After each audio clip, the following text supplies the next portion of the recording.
Hello everyone, welcome back to Simra classes where you are our priority and keeping you at our priority. We are back with another video. So बच्चों अभी तक हमने ना charge against profit के बारे में बात करी थी और उसके हमने क्वेश्चंस भी सॉल्व करके देखे। एप्रोप्रिएशंस के बारे में हमने सिर्फ बात करी थी, आज हमें उसको करके देखना है, मतलब एक्चुअली उसका एग्जीक्यूशन होता कैसे हमें आज वो देखना है। बच्चों देखो, जब हमने फाइनल अकाउंट्स 11th में करा था तब हमने 3 अकाउंट्स बनाए थे। कौन कौन से? Trading, profit and loss and balance sheet. Final account जो हमने 11th में पढ़ा था और आज जो पढ़ने जा रहे हैं उसमें डिफरेंस क्या है? उसमें डिफरेंस बच्चों सिर्फ यही है, ये हम फर्स्ट वीडियो में भी बात कर चुके हैं। डिफरेंस सिर्फ ये होगा कि फाइनल अकाउंट्स 11th वाले में हमें सिर्फ एक पार्टनर की बात करनी होती थी जो कि कैपिटल के फॉर्म में हम बैलेंस शीट में दिखा देते थे। अब जो है वो पार्टनर 2 हैं, A and B, it could be C D और सो मैनी। बट हमें बात करनी है कि अब मेरे को प्रॉफिट जो आएगा वो इन दोनों में डिस्ट्रीब्यूट भी तो करना है, तो थोड़ा सा डिस्ट्रीब्यूशन वाला पार्ट ऐड हो जाएगा। तो सेम अभी तक हमने क्या बनाया? ट्रेडिंग बनाते थे, ट्रेडिंग एंड पीएनएल बनाते थे, यहाँ पे होता था। देन अब हम बनाएंगे profit and loss appropriation account. इसमें हमें क्या करना था? अब हम बात कर चुके थे एप्रोप्रिएशन होता क्या है, प्रॉफिट को डिस्ट्रीब्यूट करने वाला। तो प्रॉफिट तो मिल जाए पहले। प्रॉफिट कहाँ से मिलता है? प्रॉफिट एंड लॉस अकाउंट से मिलता है। अगर यहाँ पे जब हमारे पास बैलेंस बचता है तो क्या होता है? नेट प्रॉफिट ही तो होता है ना। तो अब इसी नेट प्रॉफिट का क्या करा जाए, कितना किसको दिया जाए, किसको कितनी फॉर्म में सैलरी मिलेगी, कितना किसको कमीशन मिलेगा अगर मिलना है, तो इसी सारे चीज़ को हम कहते हैं एप्रोप्रिएशन। कि अब ये 1 लाख का प्रॉफिट था सपोज, अब इसको किस तरीके से बांटूं, कितनी सैलरी दूं, कितनी कमीशन दूं और कितना इसको प्रॉफिट के फॉर्म में बांट दूं।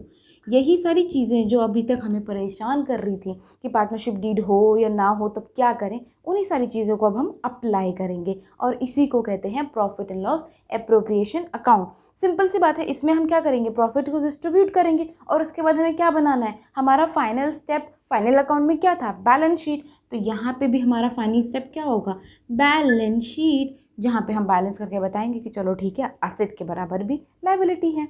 बस इतना ही है, इससे ज़्यादा कुछ नहीं है। बस हमें ये जो प्रॉफिट एंड लॉस का एप्रोप्रिएशन करना है ना, वो थोड़ी सी चीज़ें हमें देखनी पड़ेंगी, वो भी कोई इतना डिफिकल्ट नहीं है। तो चलिए एक क्वेश्चन करते हैं, पर क्वेश्चन से पहले थोड़ी सी अपनी थ्योरी को समझते हैं।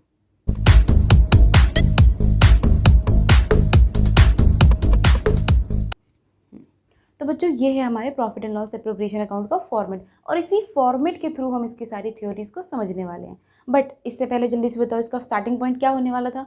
अभी जस्ट डिस्कस करा हमने, जो हमारे प्रॉफिट एंड लॉस अकाउंट में नेट प्रॉफिट मिलेगा वही इसका स्टार्टिंग पॉइंट होगा, क्योंकि वही तो डिस्ट्रीब्यूट करना है ना। अब पहले ये देखिए, जब हम नेट प्रॉफिट बनाते थे तो यहाँ पे आता था ना हमारा एनपी। अब ये एनपी किस साइड खड़ा हुआ है? अकाउंट के। ये अकाउंट के खड़ा हुआ है डेबिट साइड। तो यहाँ से जब ये ट्रांसफ़र होगा तो किस साइड ट्रांसफ़र होगा? इस वाले अकाउंट के क्रेडिट साइड। तो यहाँ पे आता है हमारा नेट प्रॉफिट। ठीक है, अब देखो नेट प्रॉफिट हमारा कुछ भी आया हो, सपोज अभी के लिए हमने जो 1 लाख वाली बात करी थी हम उसी को लिखते हैं। अब इस प्रॉफिट को बांटना है तो बांटने के लिए मुझे कम करना होगा। कम करने के लिए मैं यहीं तो डालूंगी ना सारी एंट्रीज। अब किस किस फॉर्म में ये जाती है एंट्रीज? ये सबसे पहले जाएगी सैलरी के फॉर्म में। अब आप लोगों के सबसे पहले दिमाग में जो क्वेश्चन आएगा, यहाँ पे भी सैलरी और जो प्रॉफिट एंड लॉस अकाउंट में हम डालते हैं वो भी तो सैलरी है, क्यों ना आप इसे वहीं डाल दो। लेकिन बच्चों थोड़ा सा डिफरेंट है। किस चीज़ में? यहाँ पे जो सैलरी होगी ना वो हम किसके अकॉर्डिंग डालेंगे? वो हम डालेंगे किस हिसाब से प्रॉफिट मिला है। क्योंकि आप पार्टनर को कह सकते हो यार इस साल प्रॉफिट कम आया था, तुम इतनी सैलरी रख लो, या फिर तुम इतना कमीशन चार्ज करो, 10% ना सही 5% चार्ज कर लो। पर क्या आप किसी वर्कर को बोल सकते हो कि भाई नहीं आज ना प्रॉफिट नहीं हुआ तो तुम एक काम करो अपनी सैलरी मत लो? वो मानेगा नहीं, क्योंकि उसका तो सैलरी वाला ही काम है ना। यहाँ पे जो सैलरी मिल रही है ये एक्स्ट्रा काम करने की मिल रही है, तो ये इसका एक्स्ट्रा काम बेयर करने का प्रॉफिट मिल रहा है उसे। पर अगर प्रॉफिट नहीं हुए हैं तो क्या फर्म इसको अपना सैलरी दे सकती है? नहीं दे सकती। इसलिए ये जो सैलरी है वो एडजस्टेबल है, कभी कम हो सकती है कभी ज़्यादा हो सकती है। ये कोई फिक्स्ड नहीं है, not fixed unless it is said it is fixed. ठीक है, बट वो जो सैलरी हम प्रॉफिट एंड लॉस में डालेंगे वो फिक्स्ड है, जानी ही जानी है, चाहे तुम घाटे में डूब जाओ। ठीक है, इसीलिए वो चार्ज वाली कैटेगरी में जाता है। ये हम डिस्कस कर चुके हैं अपनी लास्ट वाले वीडियो में, जिसने भी नहीं देखा है लिंक डिस्क्रिप्शन बॉक्स में है और आइकन बटन आपके सामने है, जल्दी से जाओ उसे देख लीजिए। नाउ सैलरी के फॉर्म में दिया, फिर दूसरा क्या देते हैं हम? कमीशन देते हैं। अब ये कौन सा कमीशन है? ये कमीशन वो कमीशन है बच्चों, अगर कभी किसी पार्टनर ने सेल करवाई तो उसको हम बोलेंगे कि ठीक है, अगर तुमने इतनी सेल करवाई है तो इसका इतना % तुम्हें कमीशन मिल सकता है। ठीक है, ज़रूरी नहीं सिर्फ सेल पे हो, अगर वो कोई एक्स्ट्रा काम कर रहा है जिसके बेसिस पे उसे कमीशन मिल सकती है तो ये वो वाली कमीशन है, बट ये एडजस्टेबल है ना, इसीलिए वो यहाँ पर आई है। अभी हम इसका कोई अमाउंट फिक्स नहीं कर रहे हैं। देन अब अगर हमें उसे कोई भी इंटरेस्ट ऑन कैपिटल देना है तो मैं क्या कहूँगी, अपने प्रॉफिट से ही तो दूंगी ना, कि तुमने अपना पैसा इतना दिया था उस पर इंटरेस्ट ले लो। तो वो सब मिलता है कब, जब प्रॉफिट हो। ठीक है, कंडीशंस वो भी हैं जब प्रॉफिट नहीं होता है, बट उसके बारे में अभी हम नहीं बात करेंगे क्योंकि वो सिचुएशन को थोड़ा सा डिफिकल्ट बना देंगे। तो पहले हम इजी वाला समझ लें सो दैट हमारे लिए एक बेस तैयार हो जाए, फिर उसके बाद हम उसमें चेंजेस और मॉडिफिकेशन तो करते ही रहेंगे। चलिए, फिर हमने दे दिया इंटरेस्ट ऑन कैपिटल। अब ये इंटरेस्ट ऑन कैपिटल जिसको मिलना है, ए को मिलना है, बी को मिलना है, जितना भी मिलना है उसे दे दो और टोटल यहाँ लिख दो। ठीक है, अब जिस तरह इंटरेस्ट ऑन कैपिटल प्रॉफिट को कम कर रहा है, इसी तरह इंटरेस्ट ऑन ड्राइंग प्रॉफिट को बढ़ा नहीं देगा। तो इस हिसाब से तो अगर हम यहाँ पे लें इंटरेस्ट ऑन ड्राइंग,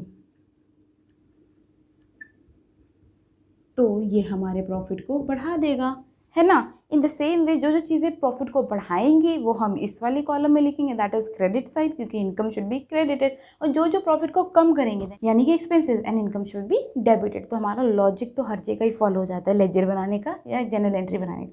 ये फॉर्मेट है मोटा मोटा, अगर मैं बोलूँ तो यही फॉर्मेट है हमारे profit and loss appropriation account का। अब ये फॉर्मेट था जब सिंपल कंडीशन हो कि नेट प्रॉफिट आ गया।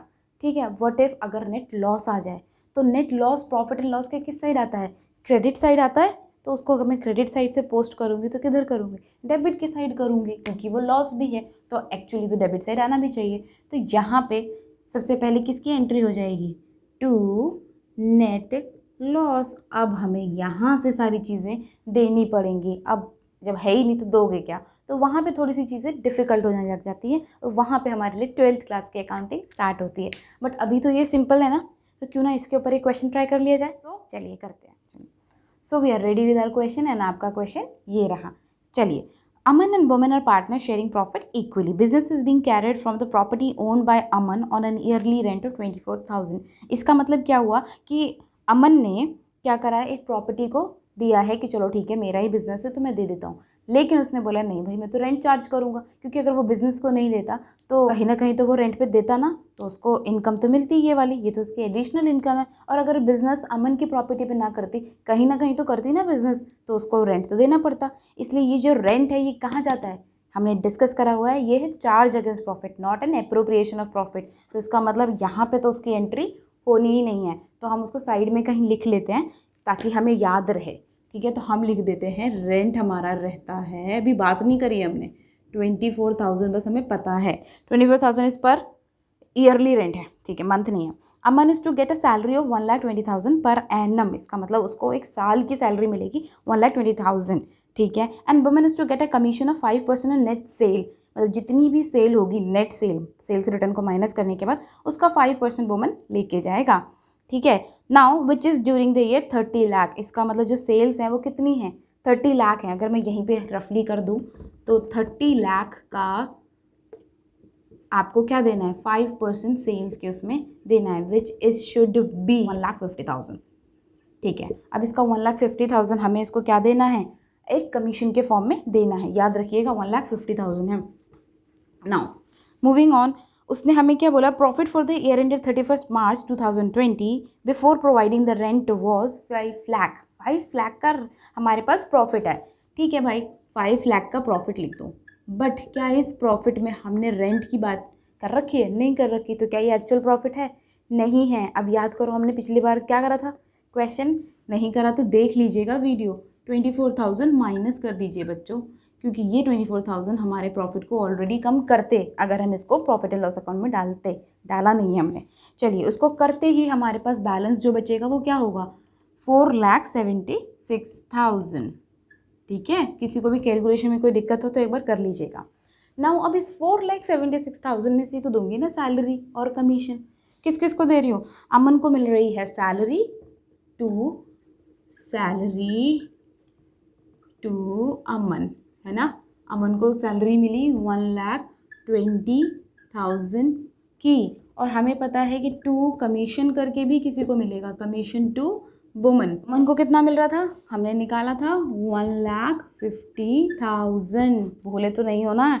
चलिए अब इसको देखूँ तो मेरे पास कितना आ रहा है, 270 आ रहा है, और मेरे पास 476 था, तो इसका मतलब अभी भी मेरे पास कुछ पैसा अवेलेबल है। किस फॉर्म में, अब तो बचेगा प्रॉफिट के फॉर्म में, और तो कुछ देने की बात करी नहीं, ना इंटरेस्ट ऑन ड्राइंग है ना इंटरेस्ट ऑन कैपिटल है। ये सिंपल क्वेश्चन था ना, ताकि आपको एप्रोप्रिएशन का फॉर्मेट समझ आ जाए। नाउ हमें पता है कि 2,70,000 माइनस करूँगी मैं, यहीं पे करके आपको छोटा सा दिखा देती हूँ। देखो 2,70,000 माइनस करा, 2,06,000 मेरे पास प्रॉफिट बच गया है। अब इसको डिस्ट्रीब्यूट करना है कैसे, सबसे पहले लिखा है इक्वली, इक्वली डिस्ट्रीब्यूट करूँगी तो 1,03,000 आ गया। क्वेश्चन तो ऐसे ही सॉल्व हो जाते हैं अकाउंट्स के। अब मुझे बस लिखना है टू प्रॉफिट, अमन को ए लिख देती हूँ और बमन को बी लिख देती हूँ। कितना दिया, 1,03,000 दिया, इसको कितना दिया, 1,03,000 दिया, बिल्कुल। अब इसको मिला के कितना हो गया, 2,06,000 हो गया। एंड नाउ हमारे दोनों की दोनों फिगर जो हैं वो बराबर हो गई 4,76,000 पे। यहाँ पे भी कितना आ जाएगा, 4,76,000। So we are done with our profit and loss appropriation का एक सिंपल सा क्वेश्चन। अब इसके साथ अगर हमें थोड़े से चेंजेस करने हैं तब हमारा क्वेश्चन कैसे हो जाएगा, चलिए एक और क्वेश्चन कर लेते हैं। तो चलिए बच्चों, हम अपने सेकंड क्वेश्चन के साथ तैयार हैं, और this time we have taken a question of net loss. तो ये रहा आपका क्वेश्चन। The question is saying X and Y started business on 1 April 2019 with capital of 5 lakh each. ठीक है, दोनों की सेम कैपिटल थी। As per the partnership deed both X and Y are to get the monthly salary of 10,000 each. Monthly salary 10,000 का मतलब हो गया पूरे साल की कितनी हुई, 1,20,000। ठीक है, and interest on capital is 50,000 each. Interest on capital already बता दिया, उसने निकालने की जरूरत ही नहीं है, 50,000 दोनों को मिलेगा, fine. And interest on drawing is 3,000 and 5,000। इसने भी हमें कोई भी रेट नहीं बताया, हमें डायरेक्टली अमाउंट दे दिया है। During the year the firm incurred a loss 2 lakh. इसका मतलब हमें तो लॉस हो गया। अब प्रॉफिट होता तो यहाँ जाते थे, अब लॉस हो गया तो कहाँ जाऊँगी, यहाँ पे जाऊँगी। ओके, तो मैंने यहाँ पे डाल देना है 2 लॉस। ओके, 2 लॉस कितना हुआ हमें, 2 लॉस 2 लाख का, 2 लॉस 2 लाख का। Wow what a rhyming. Now moving on, loss हुआ है तो जब मेरे पास कुछ है ही नहीं तो मैं सैलरी कैसे दे दूँ, इंटरेस्ट ऑन कैपिटल कैसे दे दूँ। अभी जस्ट डिस्कस करा ना, जब होता है तभी तो मैं बोलती हूँ ना एडजस्ट कर लो, चलो तुमने एक्स्ट्रा काम करा, इतना ले लो, इतनी सैलरी ले लो या इतना कमीशन ले लो। अब जब है ही नहीं मेरे पास तो मैं क्या बोलूँगी, भाई इस साल मत लो। यही केस हुआ यहाँ पे, जब मेरे पास है ही नहीं, मैं लॉस में हूँ, तो मैं तुम्हें सैलरी कैसे दे दूँ, इंटरेस्ट ऑन कैपिटल कैसे दे दूँ, नहीं दे सकती ना। तो लॉस के केस में हमेशा याद रखिएगा कि लॉस के केस में हम कुछ भी एप्रोप्रिएशन कर ही नहीं सकते क्योंकि पैसे ही नहीं हैं। अब यहाँ पे एक चीज़ उसने बोली है कि आपको इंटरेस्ट ऑन ड्राइंग देना है।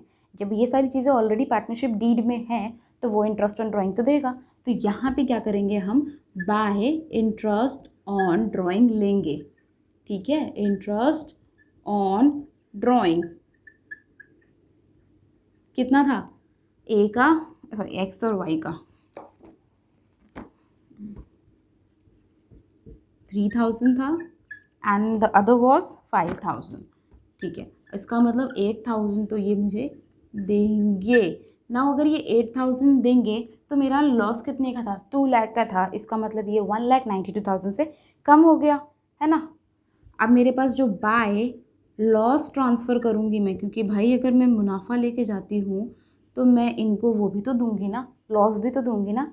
ओके, तो लॉस कितने का है, मुझे पता है मेरा लॉस जो टोटल इन लोगों के पास जाएगा वो है 1,92,000 का, ताकि मेरे पास बच जाए पूरा का पूरा 2 लाख वाला सामान, और यहाँ पे भी मेरे पास बैलेंस आ जाए 2 लाख का।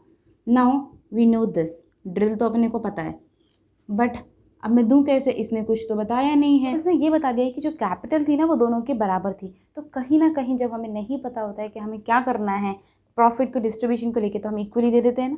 तो इसको भी इक्वली दे दो, तो इक्वली देंगे तो कितना आ जाएगा, 96 आ जाएगा। 96 दे देते हैं, किसको, एक्स और वाई को। कितना दे दिया, 96 इसको दे दिया और 96 इसको दे दिया, दोनों का मिलाकर हो गया 1,92,000।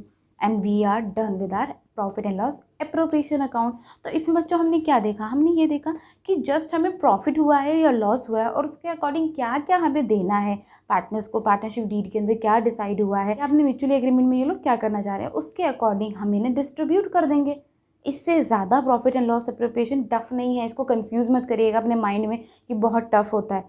कुछ भी टफ नहीं होता है, बस हमें अकाउंटिंग के रूल्स को फॉलो करना होता है। So with this we are signing out and we delivered our promise again and it's your time to deliver your promise. So like, share and subscribe to Simra classes. Thank you.